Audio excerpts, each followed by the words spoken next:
Monsieur Célestin Sakanga, bonjour. Bonjour, monsieur le journaliste. Vous êtes un jeune leader de la province du Kasaï central et vous étiez candidat malheureux à l'élection du gouverneur pour la gestion de la province du Kasaï central. Et vous êtes aussi un jeune influent dans cette région du Kasaï.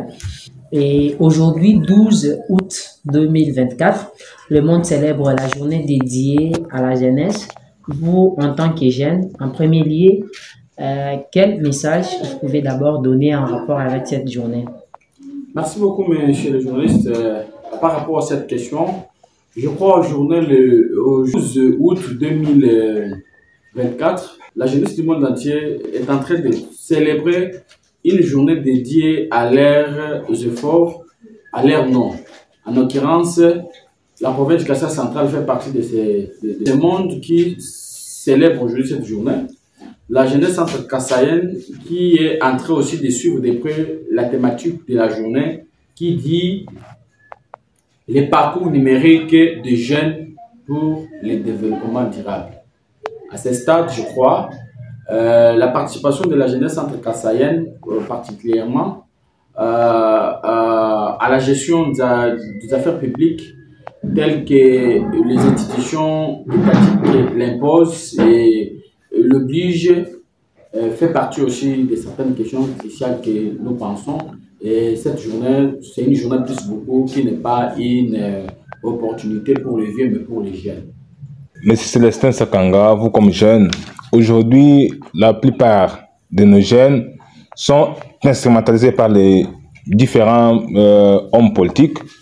Ici au Kasaï central, surtout là où vous êtes, quel est votre point de vue quant au message de haine, de diabolisation de la part de nos jeunes? Merci beaucoup, monsieur le journaliste. C'est une question qui est plus beaucoup d'actualité. Nous constatons au Kasaï central une certaine instabilité des institutions par la jeunesse centre-kassaïenne, particulièrement selon les accusations des uns des autres. Nous remarquons que cette jeunesse est instrumentalisée par les acteurs politiques. Donc, c'est la politique qui a plus beaucoup dominé au Kasaï central que des valeurs communes, des valeurs qui pouvaient être respectées. À ce stade, je me rends compte que les causes de cette instabilité, les causes de cette manipulation viennent plus beaucoup aux questions liées au chômage. Vous savez, le chômage fait partie d'un événement, je l'ai dit, et d'un phénomène aussi qui crée beaucoup de situations. Le chômage peut créer des tensions sociales. Vous allez vous rendre compte que sur la majorité de la population centre-kassaïenne, ici à Kananga, il y a que 80%, 20% de ceux qui sont engagés, qui ont d'emploi, et 80% sont au chômage.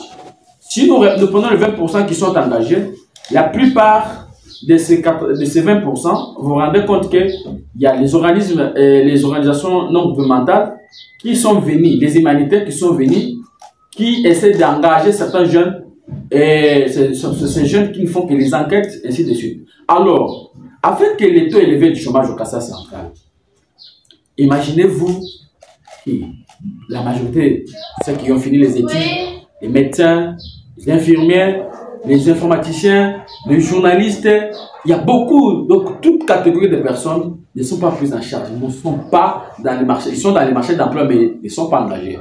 Et il y a une crise, il y a toujours les besoins qui vont plus beaucoup, qui doivent subvenir et qu'un politicien les rappelle. Vous voyez les causes, va aller. Et ces politiciens qui, actuellement les politiciens du Kasaï central, ne savent pas différencier, faire la politique et faire aussi une politique objective. Ils se sont limités sur les conflits. La majorité de ces politiciens sont dans des conflits et ils recrutent ces jeunes pour tirer, pas seulement valoriser les compétences et leurs qualités, mais les ramener dans ce genre de fardeau, dans ce genre de chemin qui ne valent pas leur peine. Vous vous rendez compte que cela va créer une instabilité parce que lorsqu'il y a une manipulation, il y a toujours une instabilité. Il y aura 2 camps, 3 camps, 4 camps et cela a un impact dans le développement de la province du Kasaï central. Alors, M. Célestin Sakanga, vous avez parlé sur le plan politique, la manipulation de la jeunesse par les politiciens. Et cette façon, on peut aborder sur le plan économique. Nous sommes dans une province qui fait face à des problèmes économiques, d'où les jeunes n'arrivent pas à accéder dans des institutions ou n'arrivent pas à se développer. Alors, comment décrivez-vous cette situation économique actuelle dans la province du Kasaï central et son impact sur l'emploi des jeunes? La question de l'aspect socio-économique de la province du Kasaï central fait partie aussi des causes de chômage, de l'instabilité à un certain moment. Vous vous rendez compte que lorsque la stabilité économique n'est pas effective au Kasaï central, vous voyez, il y a des migrations. Les jeunes gens de la province du Kasaï central refusent de rester dans les régions, dans cette province, et ils choisissent aller au Katanga, à la Kinshasa, aller au Grand-Bandounou. Il y a les autres aussi qui décident d'immigrer dans le pays voisin qui est l'Angola. La situation socio-économique de la province du Kasaï central est plus beaucoup alarmante, de façon où la gestion des affaires, des affaires qui pouvaient booster l'économie de la province du Kasaï central est plus beaucoup biaisée. Vous vous rendez compte, nous sommes dans une province très riche. Je l'ai toujours évoqué, c'est une province très riche. Il n'y a pas plus beaucoup de mécanismes de protection, de mécanismes de création. L'économie de la province du Kasaï central, nous sommes en train de vivre une économie extravertie. Or, pour lutter contre tous ces phénomènes, pour lutter contre cette instabilité économique, il fallait passer par l'économie intravertie. L'économie intravertie, c'est faire quoi? Valoriser tout ce que nous avons comme acquis. Nous sommes riches en ressources naturelles. Nous avons les minéraux que nous avons chez nous, au Kasaï central. Nous avons une terre arable qui peut permettre en fait qu'on puisse booster l'économie, parce que là, en parlant de l'agriculture, l'agriculture dans ce domaine, nous avons beaucoup de jeunes gens qui ont fait le développement rural, il y a les jeunes gens qui ont fait l'agronomie, il y a aussi les jeunes gens qui ont fait l'agricole. Si ces jeunes gens qui font partie de ceux qui chôment étaient engagés, étaient pris en charge dans leur domaine, vous vous rendez compte que cela diminuerait l'instabilité sociale et cela boosterait la province pour aller dans une situation économique plus beaucoup stable. Je reviens aussi dans la situation économique est liée aussi à certains besoins fondamentaux qui ne sont pas plus beaucoup effectifs. Entre autres, nous souffrons de l'électricité. Nous avons le problème de Chitukat et de Chitumbombo. Nous avons le problème des mégatrons aujourd'hui. Nous manquons cet aspect des choses. Qu'est-ce que les autorités pouvaient faire qui sont compétentes dans ces activités? Ils devaient penser aussi à ça parce que ça fait partie des besoins fondamentaux. Lorsque nous avons l'énergie dans la province, l'électricité, avec les numériques au Kasaï central, on peut déjà ramener la population, une jeunesse qui est plus beaucoup dans cet aspect des choses, à ramener un développement durable dans ce secteur, et cela va aussi valoriser l'économie. Je souhaite aussi de revenir sur un aspect aussi de l'environnement. L'environnement aussi, la valorisation du crédit carbone. Au Kasaï central, nous produisons le crédit carbone. C'est une ressource naturelle que nous avons parce que nous sommes entourés par des forêts, nous sommes entourés par un environnement plus beaucoup très serein. Mais, à ce stade, qui d'entre ceux qui dirigent, ceux qui nous gèrent, essayent de valoriser ce secteur en associant la jeunesse centre-kassaïenne à la gestion de cet aspect des choses. Donc, ce sont des secteurs qui sont négligés. Nous avons aussi les jeunes gens qui font le tourisme. Le tourisme fait partie aussi d'un secteur productif qui peut aller accompagner la situation socio-économique, entre autres dans les sites touristiques. Pour que ces sites touristiques ou ces tourismes soient effectifs, il fallait que nous puissions avoir des routes. Nous souffrons des routes, nous n'avons pas des routes, chers journalistes, nous n'avons pas des routes. Ni les routes des secteurs agricoles et les routes des terrains nationaux et provinciaux. Entre autres, la route Kanan-Kalambambouche qui pose beaucoup de problèmes, la route Kanan-Mboujima qui pose beaucoup de problèmes, la route Kanan-Chikapa, vous vous rendez compte que la province du Kasaï central est une province qui est au centre. Si la route Kanan-Kalambambouche est plus beaucoup effective, la route Kanan-Lualaba en passant par Bilomba, Luisa et Moussumba est effective. La route Kanan-Mboujima en passant par Moukam est effective.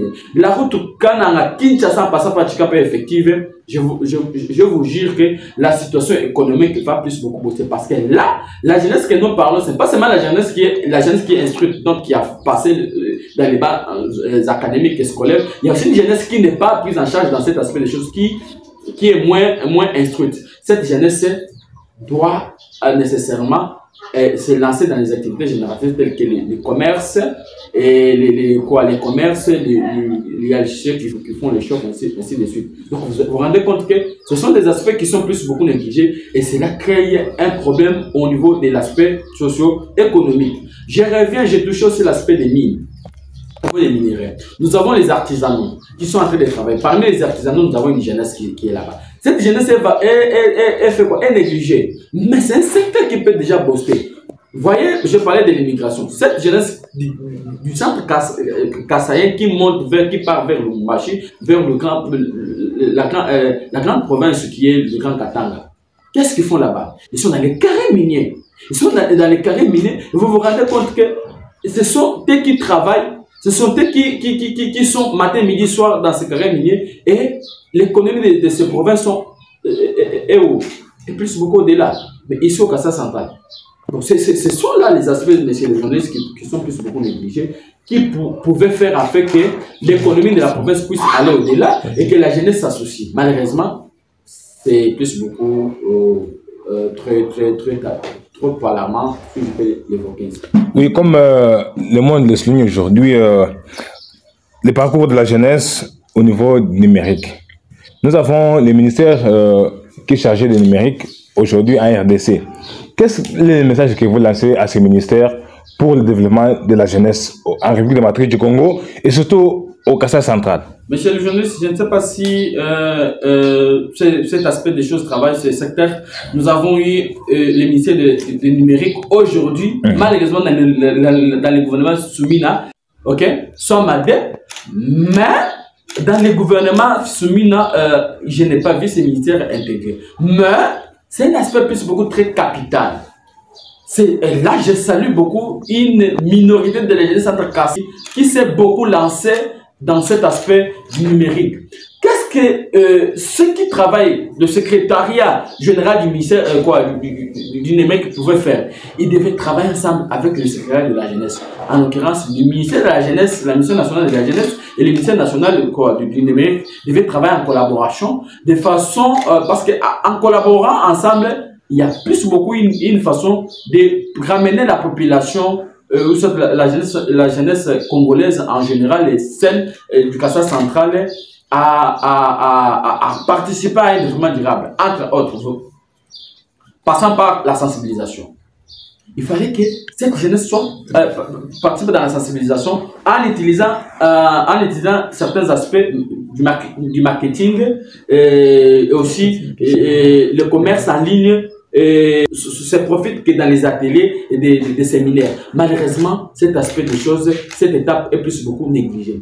Nous allons passer aussi à des formations. Il fallait que le ministère de la jeunesse et le ministère du numérique qui existait d'abord, d'avance, puissent organiser les séances de formation. Ces séances de formation vont faire quoi? Vont favoriser la jeunesse cette jeunesse qui va essayer de valoriser certaines propositions ici des programmes de formation organisés. Cela va aussi permettre en fait que la jeunesse qui est mise dans cet aspect des choses puisse être aussi associée à des marketing, à des projets en ligne. C'est ça qui s'est fait dans d'autres provinces, dans notre pays. La création des plateformes. Beaucoup de jeunes ne sont pas associés. Ces deux ministères devaient travailler en collaboration pour qu'il y ait une création de plateformes où les jeunes pouvaient partager les idées, les projets et les programmes. Ça ne se fait pas. Je veux aussi toucher l'aspect l'encouragement à l'innovation. Beaucoup de jeunes innovent. En l'occurrence, je vois beaucoup de jeunes au Kassai central qui ont créé des chaînes numériques, tout ça. Mais ils ne sont pas encouragés. Ils ne sont pas accompagnés. Quand je parle de l'encouragement, aussi l'accompagnement des autorités. Vous voyez, c'est aussi le fait de créer une chaîne numérique, le fait de créer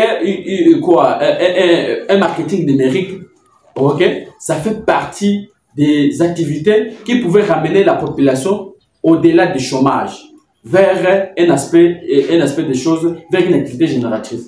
Vous voyez? c'est négligé. On ne les encourage pas.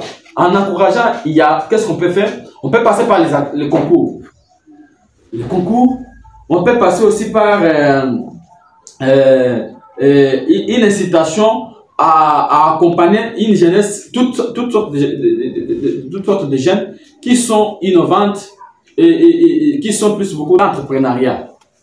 Ils ne sont pas accompagnés. Je reviens sur aussi les suivis évaluations. Quand ces jeunes qui sont en train de travailler, qui ont déjà participé dans certaines activités, ne sont pas suivis et ne sont pas évalués, il y a toujours des méfiances. Là, vous allez voir des conséquences. Les conséquences que j'avais déjà énumérées, entre autres, l'augmentation du chômage, la perte de motivation, l'inégalité croissante, la migration, l'instabilité sociale que vous avez remarqué récemment, le manque d'innovation. Comme c'est la journée de la jeunesse, plusieurs jeunes réclament des élections au niveau des CIK.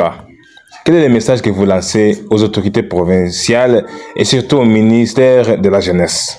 Oui, je sais que la question des élections et du mandat du Conseil provincial de la jeunesse au Kassai central est plus beaucoup dans les menus, matin, midi, soir. L'actuel bureau est au-delà de son mandat, plus de 15 ans, si je ne m'abuse pas, selon les rapports du ministère national de la jeunesse, qui avait plus beaucoup essayé de présenter les mandats de chaque conseil provincial de toutes les 26 provinces. On se rend compte qu'au Kassai central, cette question est plus beaucoup négligée. La loi est dite. Quand cette loi est dite, elle doit être respectée. Les mandats. Donc la jeunesse qui travaille doit être aussi associée. Elle est associée lorsqu'elle arrive à être respectée et à respecter ses valeurs. Ces valeurs sont entre autres leurs droits et leurs devoirs. Les droits, c'est quoi? Le Conseil provincial de la jeunesse a un mandat de 5 ans. Renouvelable une seule fois. Alors, voyons cette jeunesse du Kassai central. Le conseil dirigé par M. Peter Bakando. C'est au-delà. Ce que je peux déjà dire, je peux demander au ministre provincial, parce qu'il y a déjà une personne qui est déjà là, et au ministre provincial, l'actuel ministre provincial de la jeunesse, en collaboration avec les chefs de division provinciale de la jeunesse, de penser déjà à ce que la population réclame, cette jeunesse réclame. La jeunesse réclame aujourd'hui des élections. Je crois cette question sera plus beaucoup finie lorsqu'il y aura les élections, et ces élections qui vont permettre en fait que nous ne puissions pas plus trouver des difficultés. Monsieur Célestin, vous avez évoqué beaucoup de problèmes, vous avez évoqué plusieurs choses qui n'arrivent pas, donc qui bloquent toujours le développement des jeunes ou de la jeunesse ici dans la province du Kassai central.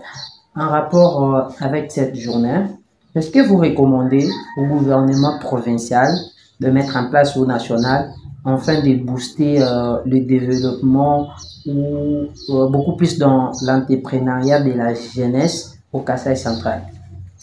Merci beaucoup. Je crois la question de l'entrepreneuriat de la jeunesse est plus beaucoup négligée au Kassai central. Pourquoi? Parce que beaucoup de jeunes sont innovants. Nous avons remarqué que beaucoup de jeunes travaillent, ils créent eux-mêmes des emplois, mais ils ne sont pas appuyés. La situation économique, la situation financière parmi certains jeunes qui sont dans cette activité de l'entrepreneuriat est plus beaucoup négligée. Ils ne sont pas appuyés et ils ne sont pas accompagnés, ils ne sont pas encadrés comme je venais de l'évoquer. Ce que je peux recommander au gouvernement provincial qui travaille en collaboration avec le gouvernement central, de penser déjà à cette question. Parce que lorsque les privés plus beaucoup à concentrer ces activités, sur 100% de la jeunesse, nous avons 80% qui chôment. Parmi les 80% qui chôment, nous avons 34-40% qui essayent aujourd'hui de se battre. Chaque jour, il y a des formations de l'entrepreneuriat, mais ceux qui bénéficient de cette formation, ceux qui bénéficient des ateliers de l'entrepreneuriat, ceux qui bénéficient les formations ne sont pas accompagnés, n'ont pas des moyens. Qu'est-ce que la province doit faire? La province devait déjà penser à une créativité, à une innovation. les jeunes ont souvent un esprit créatif au Kassai central. Mais lorsqu'ils ne sont pas accompagnés, tout ce qu'ils ont comme idée, tout ce qu'ils ont comme innovation, ça part parce qu'il faut des moyens pour créer une activité, une entreprise. Pour créer une entreprise au Kassai central, ça ne demande pas beaucoup. Nous avons déjà des têtes bien faites, nous avons déjà des formations acquises, mais avec quels moyens? Et comme il n'y a pas de moyens, la province devait déjà s'organiser, réunir les jeunes entrepreneurs, créer une structure qui devait réunir ces jeunes entrepreneurs qui ont déjà passé des formations, des formateurs, et ainsi de suite, et ceux qui travaillent, enfin, de penser déjà à une synergie, ce qui va permettre en fait que ceux qui veulent être accompagnés doivent être accompagnés, ceux qui veulent être encadrés doivent être encadrés. Pensez aussi à l'engagement communautaire. Les jeunes entrepreneurs jouent un grand rôle dans les communautés. Entre autres, vous allez vous rendre compte que tout ce que nous avons comme les savons Missa, ce sont les jeunes entrepreneurs qui créent. Nous avons des jeunes qui font déjà les maillots. Les maillots bio, nous avons ici un jeune qui a fait des maillots bio. Vous vous rendez compte? C'est une production ici au Kassai central. Vous voyez? Nous avons des jeunes gens qui ont créé des chaînes télévisées. Ça fait partie de l'entrepreneuriat. Parce que ça va permettre au marketing. Ça fait partie d'un secteur qui joue le rôle du miroir, de l'image dans la province de Kassai central avec les provinces voisines. Ils ne sont pas accompagnés. Ils ne sont pas accompagnés. Donc, ce que je demande, c'est que la province de Kassai central, les autorités provinciales et ceux étatiques qui sont au niveau national devaient accompagner les jeunes entrepreneurs. Parce qu'avec l'entrepreneuriat, l'entrepreneuriat lead aussi, accompagne aussi, donne aussi des solutions à un chômage qui risque de créer une instabilité dans la région et dans la province aussi, dans le pays. Monsieur Célestin Sakanga, nous rappelons aux téléspectateurs que vous êtes ancien candidat gouverneur ici au Kassai central. Nous vous disons merci. Merci beaucoup.